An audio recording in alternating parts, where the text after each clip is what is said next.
मेरा फिस्टुला पिछली बार डायलिसिस हो रही थी और टेक्नीशियन ने ख़राब कर दिया। ये एक बहुत कॉमन प्रॉब्लम और बहुत कॉमन फ्रेज़ होता है जो एज ए फिस्टुला सर्जन मुझे सुनने को मिलता है।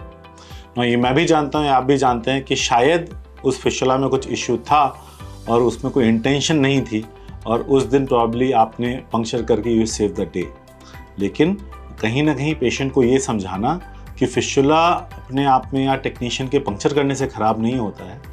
एवी फिस्टुला की लाइफ होती है, हर एवी फिस्टुला अलग होते हैं। रेडियोसेफेलिक अलग है, ब्रेकियोसेफेलिक अलग है, एवी ग्राफ्ट अलग है और वो कैसे बिहेव करते हैं।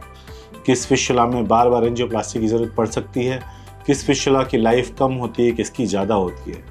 ये समझ हम अपने पेशेंट्स को तभी दे सकते हैं जब हमें खुद इसकी समझ हो। 23 मार्च को मैं आप सबको बुला रहा हूँ एवी फिस्टुला मास्टर क्लास के लिए फॉर डायलिसिस टेक्नीशियंस ओनली। ऐसे कुछ पहले भी कोर्स हम लोगों ने ऑर्गेनाइज किए, लेकिन इस प्रकार का जो कोर्स है वो शायद मेरी नॉलेज में इंडिया में हम पहली बार ऑर्गेनाइज कर रहे हैं। यहाँ पे छोटी छोटी डिटेल्स, एवी फिस्टुला बनने के बाद किस तरीके से मैच्योर होता है, एवी फिस्टुला किस तरीके से अलग अलग डिफरेंट होते हैं, रेडियोसेफेलिक कैसे अलग होता है ब्रेकियोसेफेलिक से, बेसिलिक वेन ट्रांसपोर्शन कैसे अलग होती है और एवी ग्राफ्ट किस तरीके से अलग होता है।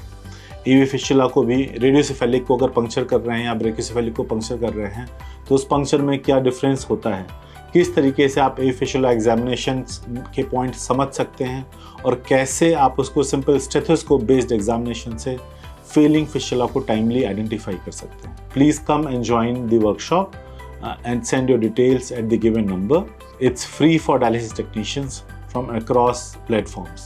So no matter आप किस हॉस्पिटल में हैं, किस डायलिसिस यूनिट में हैं, किस नेफ्रोलॉजिस्ट के साथ काम करते हैं, आप प्लीज़ आइए। शायद ये नॉलेज आपके किसी पेशेंट्स की एवी फिस्टुला की लाइफ बढ़ा सकते हैं और सबसे बड़ा पेशेंट्स की अंडरस्टैंडिंग चेंज कर सकते हैं।